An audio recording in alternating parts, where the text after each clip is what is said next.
If you're interested in the story behind the business headlines, check out Big Technology Podcast, my weekly show that features in-depth interviews with CEOs, researchers, and reformers in business and technology. Hi, I'm Alex Kantrowitz.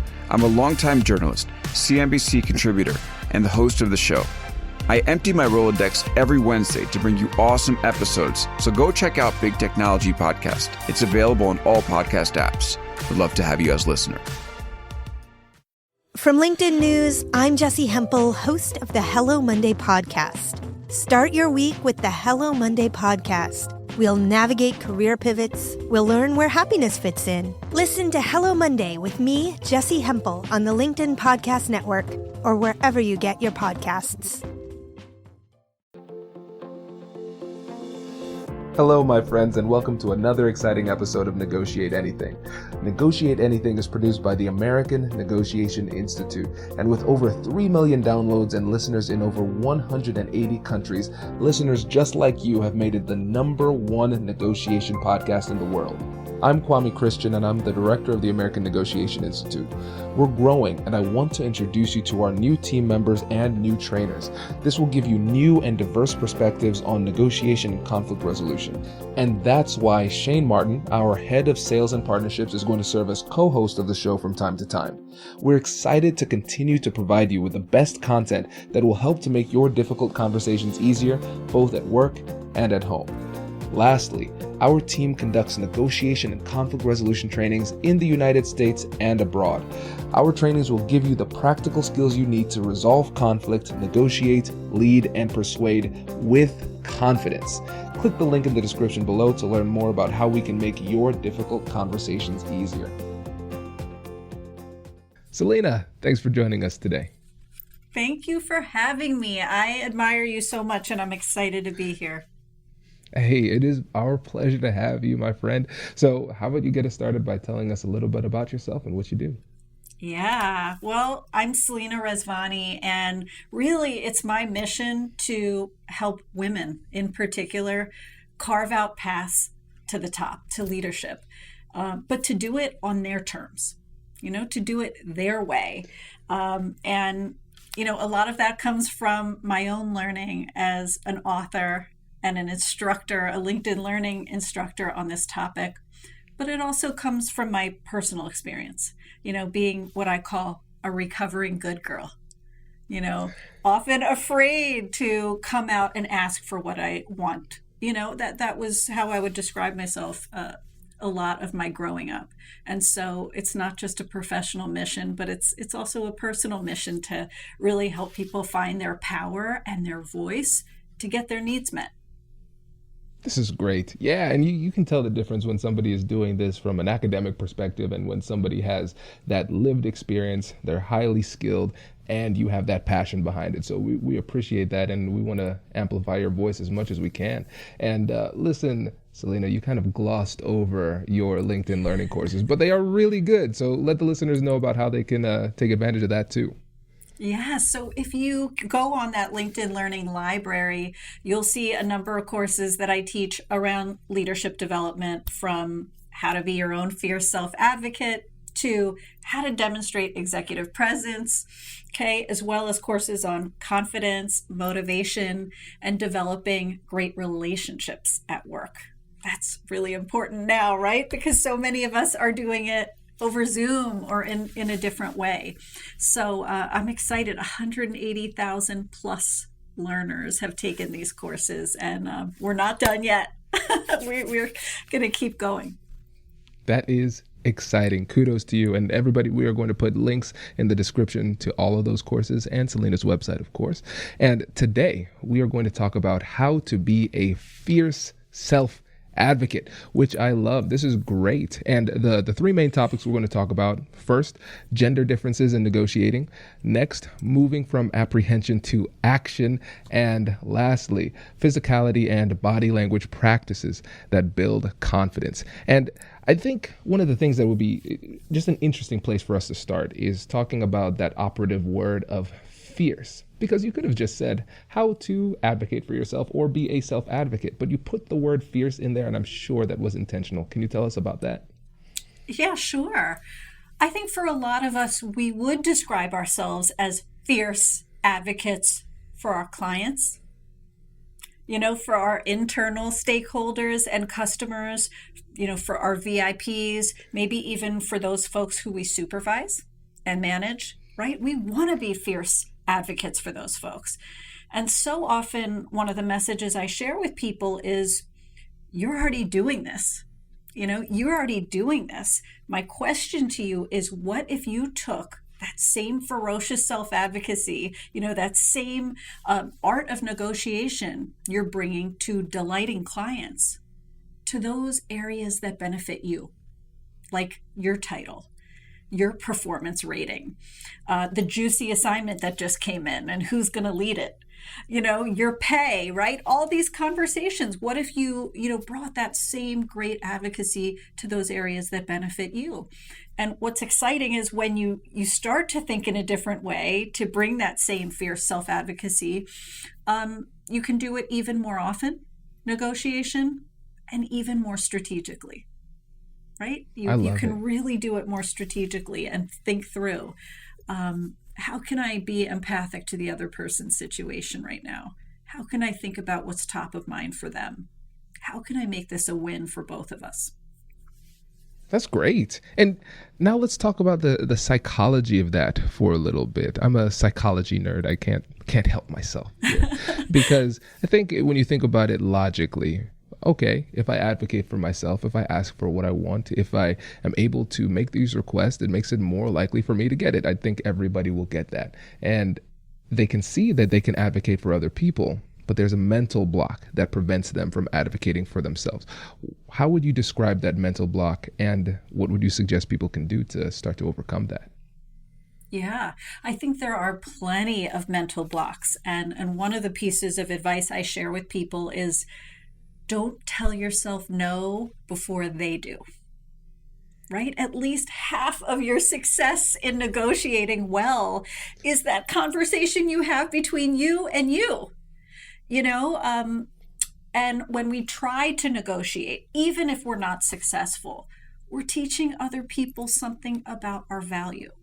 And that is meaningful alone. So don't be so quick to discount, the worthiness of your proposal or your raise request or the partnership you're proposing or whatever it is. One important piece of that, though, is from a gender difference. When we look at some gender differences, women are a little less likely to negotiate when conditions are ambiguous. Okay, so when, let's say, nothing at all is mentioned about salary in a job interview or a job description, women are less likely to negotiate as compared to maybe when the job description says salary is negotiable. There's almost an invitation there to negotiate. And so I think that's important to recognize as a manager, regardless of your gender, that some people may put their names forward, may advocate for themselves differently. And you can encourage a self-advocacy culture in your organization by saying, hey, this stretch assignment and the hours required are negotiable. We are open to different proposals or ideas or configurations of how this could work. So that's a small thing cultures can do to make it so that, it's not just the loudest duck, right, that gets the top pay or the exciting assignment. They're really inviting everyone to shape that opportunity, that role for themselves. This is great. And yeah, I think one of the biggest barriers that people have when they are having these difficult conversations is the fact that they have low negotiation awareness. This is something I mentioned in almost all of my trainings because we like to define negotiation really broadly. Anytime you're in a conversation and somebody wants something, you are in a negotiation. Right. And like you said, in these ambiguous situations, they are negotiations, but people are not identifying them as negotiations. And so if we're thinking about like a practical tool to help people understand what is negotiable, what would you suggest for people to help to increase their negotiation awareness on the job? Yeah. Well, one of the things I'd be very careful about is those moments you say to yourself, that's not up for discussion. or that's not negotiable. And I'd bring some healthy skepticism to other people who tell you that. Because let me give you a quick example. I teach women physicians in all kinds of disciplines about negotiation. And they will often say to me, Selena, this is great and all, but I can't negotiate pay in my area. And I'll often ask the room, does anybody here know of an exception to that? And guess what? Everybody raises their hand. Like they all know somebody who, in fact, did negotiate and was successful in what they got. And I try to teach them the same thing, to have that healthy skepticism. So if there's any trick or tool, I'd say it's really a mindset shift from, ooh, I don't think I can ask for that. I haven't seen a precedent of other people asking for that, to saying instead, everything is discussable. Everything is open to revision. Okay? And when you walk around the world that way, you're much more likely to be a satisfied person, whether it's you got cold soup in a restaurant, or you're in a loud hotel room by the elevator, or you're getting all the crummy assignments in your job. Right? You have to see things as up for, as I said, discussion, open to improvement. That's really what the best negotiators in the world do. It's not like a crazy ninja move. It's a mindset. You're so right. And what's really funny is that for the vast majority of the negotiations we have, they're really simple. Ask and you shall receive. That's usually how the majority of these negotiations go. And what I realize is that the over-intellectualization of the process in many cases is a manifestation of fear. I'm going to sit here, I'm going to overthink this to the point that it takes so much time that it becomes irrelevant, right? And really, we have to become more action-oriented, and at the same time, understanding that perfection is a myth and you can move forward. That's why with these sparring sessions that we do, we have some episodes that are just live, unscripted negotiations, and we don't edit it. Like we want that ugly rawness that's part of it, with the silences that are awkward and things like that, to let people know that Hollywood makes it sound like these negotiations are just perfect all the time, and they are very imperfect, and that is okay. They just need to get done. And so if we can start to get to that point where we can accept that imperfection and move anyway, just that alone will have a major impact on your success. Yes, I couldn't agree more with you. And I think when you do experiment more often, as you say, not striving for perfection, but striving for practice, experimentation, excellence maybe, but not perfection, you become more attuned, right? As a negotiator, you start to say, oh, something about this doesn't feel right. Or, boy, that person is really rushing me through this, and I'm not liking how it's making me feel or conduct myself. You know, you get more of those spidey senses about what feels right, fair, comfortable, and what's not. So I think that's an added bonus of just practicing more often, even in low stakes situations with your 9-year-old twins, if you're me. Yeah, kudos to you. So you need a little bit of negotiation and mediation, I'm sure. That's right. Yes, I need all the things. But talk about fearless negotiators, right? Kids will say, you know, can I have 2 cookies? Oh, and can I have 2 more for later to stockpile? Right? They're not afraid to go big and ambitious. Yes, I can relate. And I think we've kind of seamlessly moving from apprehension to action. But let's go in this officially. Let's go a little bit deeper. What is something that we have yet to discuss on this issue? Does your company invest in professional development training? If you believe that your team would benefit from a negotiation workshop, all you need to do is go to our website, fill out the workshop request form, and then we'll set up a time to chat. These workshops are completely customizable, and we've done them all around the country. Negotiation and conflict resolution skills are beneficial across all professions, but they're especially useful in procurement, purchasing, sales, sourcing, and contract management. Our calendar is filling up quickly, and we even have some workshops scheduled for next year. If you think you might want one, I'd suggest reaching out soon so you don't miss out. Check out the link in the description to learn more. And now, back to the show. Brace the rudders!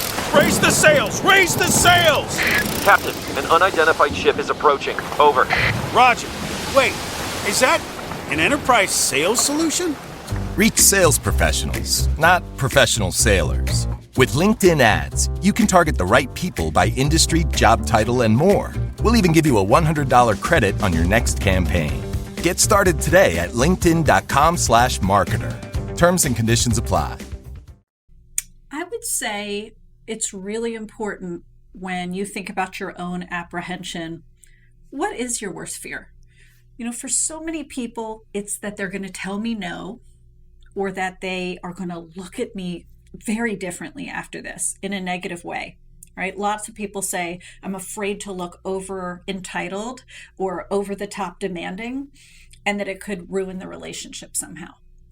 And rarely is that the case, right? Rarely is that the case. So I think part of it is, can you change your relationship a little bit with no, to hear no as not yet? All right, so what? You got to know. So many of the women I've interviewed for my book, Pushback, 20 C-level women said, you know how I got here? I'm more tenacious than most. When I heard no, I wasn't afraid to go back 5 more times and say, how about now? Now am I ready to be the CFO of Nike? Right? And that's how they got it. That's how they got their posts and their roles in so many cases. Just a quick story. One of my most crushing defeats in my own career was going up for a global spokesperson role for a large tech company. I was so excited about this opportunity, but I kind of, looking back in that interview process, kind of gave them the Diet Pepsi version of me, watered down, not full sugar, Selena, full flavor.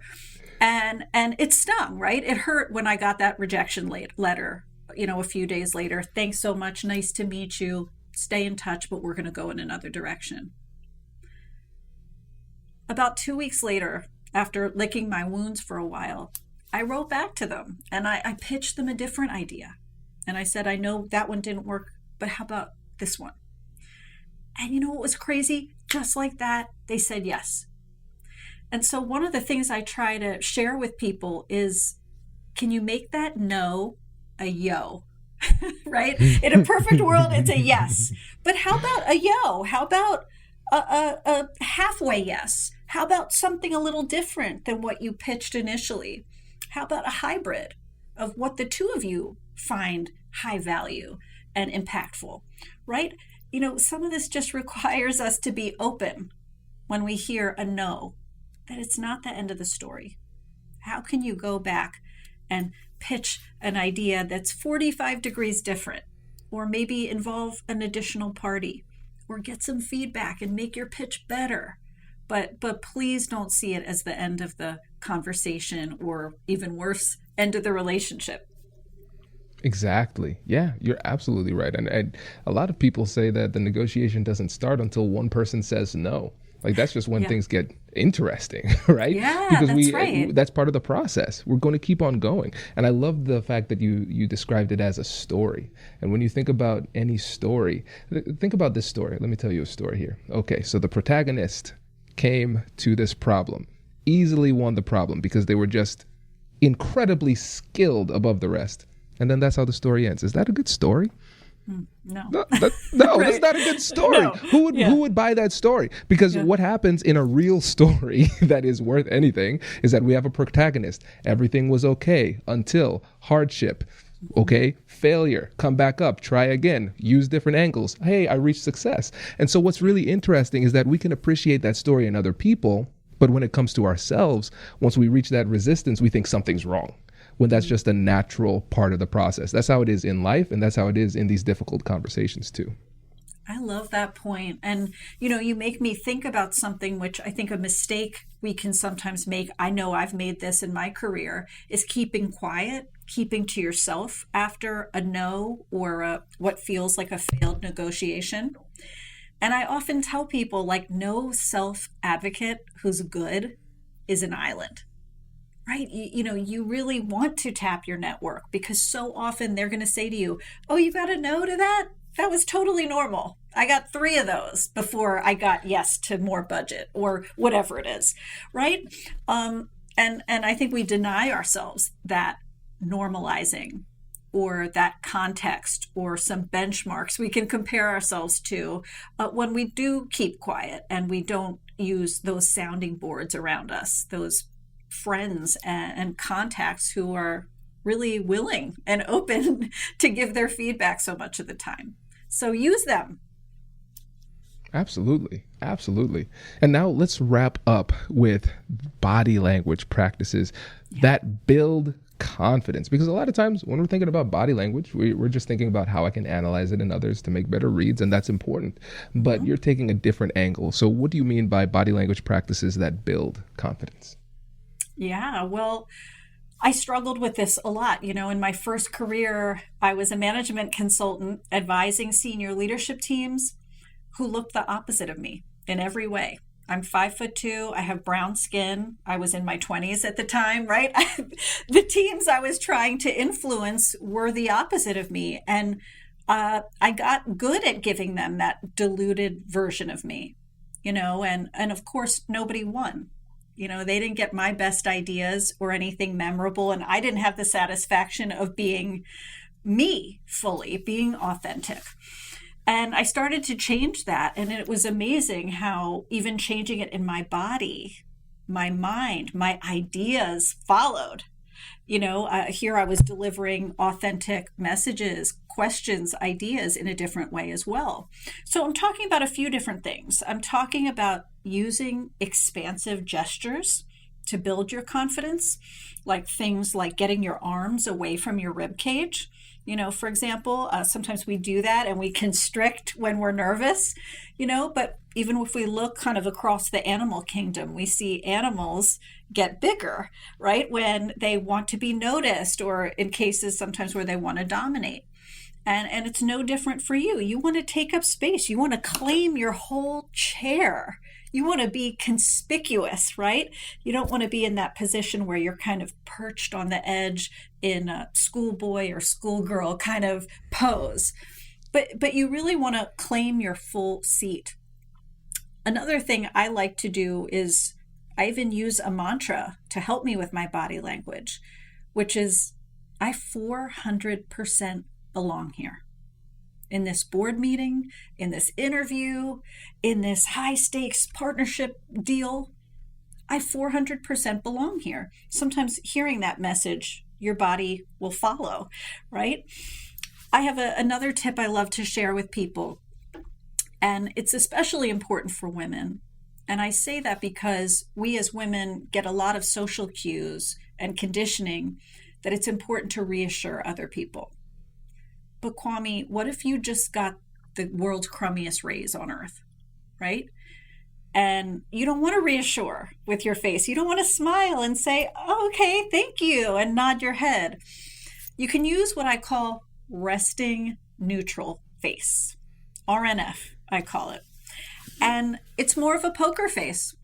And you're not sharing so much of your tells in that moment. You look considered, thoughtful, like you're deliberating, like you're mulling over what you just heard, but you're not co-signing it with your body language like this. And it's such a small power move, but sometimes the bigger power move is to do less. Let them wonder what you're thinking and feeling about the crummy raise. Let them fill the space. As we know, silence can be really powerful in these moments too. Not rushing to say, okay, but instead allowing there to be a pocket of quiet, intentional, strategic quiet. Because guess what? They'll often move to fill it and say, but maybe I can talk to someone else about, why raises are so low this year. Or maybe I can speak to HR if there's a supplement we could get you. You'll often see people fill that space. So that's one more. I want to say one more thing just around body language and physicality, which is, it's so important that we approach these conversations peer to peer. So even if you're negotiating with your boss's boss's boss, you want to take some of those power dynamics out of it, at least the hierarchy part, because that doesn't serve you. It doesn't serve you. There's an old saying, if you put somebody up on a pedestal, don't be surprised if they start to look down on you. And I think that's true in negotiations. And we can even telegraph that peer-to-peer approach in our body language. If you're on Zoom, don't have the camera cowering down at you while you're down here. Or conversely, you're not staring above and over the person. You're really at that eye level. And you're communicating in so many words. I'm looking at you eye to eye. I'm looking at you peer to peer. That's an important mental shift to make before you enter these conversations. So again, negotiate with the person, not the power, and that's going to come through in your body language. Oh, this is so good. This is so good. I appreciate this because I think people really don't fully appreciate just how much work can be done in silence and how much can be communicated with your body language and how much you can give away with your body language. Right. Because I tell if I'm working with people one-on-one, I let them know that your body language will either encourage me or discourage me. And so if I give you an offer that is intentionally aggressive to see how you respond, and you respond in a more submissive type of way, I say, okay, even though they pushed back, I know I'm in range, and I don't think they're strong enough to stop this train from coming, right? And I'm still going to be very polite and respectful and everything, but I think that's this is a brief aside, I think the most dangerous negotiator to be up against is the one who's very aggressive and friendly about it. Because they will take your lunch and you'll like them. That's right. That's career goals right there. I think that's career goals. I love how you put that. I think you're absolutely right. And it's like us human beings, we are energy matchers. So I think when somebody's sitting across from you and they're bold and they're confident and wow, they're well prepared for this conversation, we almost want to meet them at that level. We almost instinctively want to mimic what they're putting across. And I think on the flip side, we're also really perceptive, us human beings, at noticing a disconnect.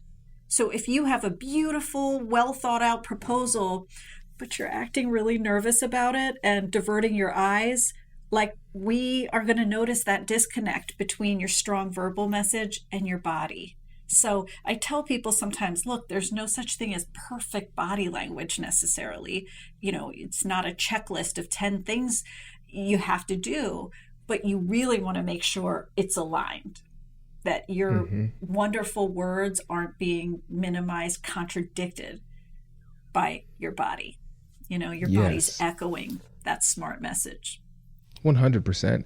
And Selena, one of the things that I've done, and I think you might appreciate this as a fellow parent too, for my son, my 6-year-old, sometimes when he can get down, you see his whole body language shift. He hunches forward, he makes himself smaller, his shoulders slump down, and his chin is down. I'll say, Kai, listen though, before we continue this conversation, I need you to get yourself together with this body language. Shoulders back, chin up, come on. And then he'll try. I was like, oh, you think, does that feel better to you? He's like, no. I said, do you know what you look like? I'll take a picture of him and say, Kai, all right, this is what you look like. Now stand up straight. Okay, let's compare these two pictures. Which person do you think is stronger? Which person do you think is smarter? Which person do you think is more accomplished? Who, right? And he can see it, and then he corrects himself. And I think a lot of people are giving off the wrong body language signals and not even realizing it.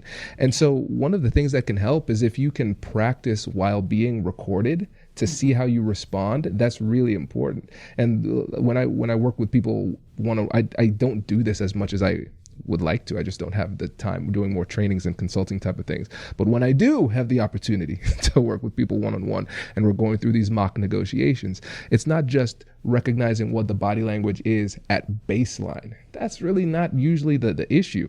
It's how the body language deviates at certain points in the conversation. It's like, hey, I just tried to bully you and this is how you responded, FYI. When you were making that offer, this is how you said it. And so I could tell this offer, like this part was more legit, but you did not feel confident in this part. right? And so understanding what your body language shifts are and how your body language tends to shift at certain points, like just that precision of knowing with detail what it is can do wonders for that correction. I love that. What a gift to your son. To show him the before and after. It's like a show, don't tell kind of exercise. And sometimes that's more powerful. So I love that suggestion. I think you're right. If you're going to go out there and maybe role play an important negotiation before you have it, why not, video kind of record that thing while you're doing it? You're going to get some really good intel that you just won't get any other way. And it's got to make you better. Even if it's one stylistic thing only that you change, it's going to make you better. Absolutely. Oh, this is great. This is fantastic. And so before you go, other than checking out one of your many amazing LinkedIn courses, other than checking out one of your 2 or possibly both of your 2 amazing books, or other than working with you, what is something that people can do, a tool, a tip, or something like that? What is something that people can do to improve their ability to become that fierce self-advocate today? I want you to ask really good questions, diagnostic questions, to peel that onion back. When you're in one of these conversations, 94% of negotiators don't ask follow-up questions. Okay, but this is a simple way you can set yourself apart and signal that self-belief that I belong here and there's value in my proposal. Okay, so I'm talking about questions like, how did you arrive at that conclusion that I'm not ready for a promotion? I'm curious what you meant when you said I'm not CFO material or the right candidate. Can you say more about? Okay, there's so much power in these questions, and they elongate the conversation, which really works in your favor. So if you don't love what you're hearing, you're getting a dissatisfactory answer, don't slink out defeated. Ask some good follow-up questions, those broad, open-ended questions to get the other person talking. Oh, I love that. Selena, thank you so much for joining us. Really appreciate it. Thank you so much. Keep doing your great work, Kwame. Congratulations, you've just joined an elite club. By listening to a full episode, you're now officially on the Negotiate Anything team. So welcome aboard. What most team members do is they subscribe to the podcast because that allows them to automatically get the latest episodes of the show. The best things in life lie on the other side of difficult conversations. Keep learning, keep practicing, and keep getting better. Your relationships will improve, your career will soar, and you'll have the confidence you need to get the most out of these crucial conversations. Again, thank you for joining the team. We're excited to have you, and I will see you in the next episode. I'll catch you later.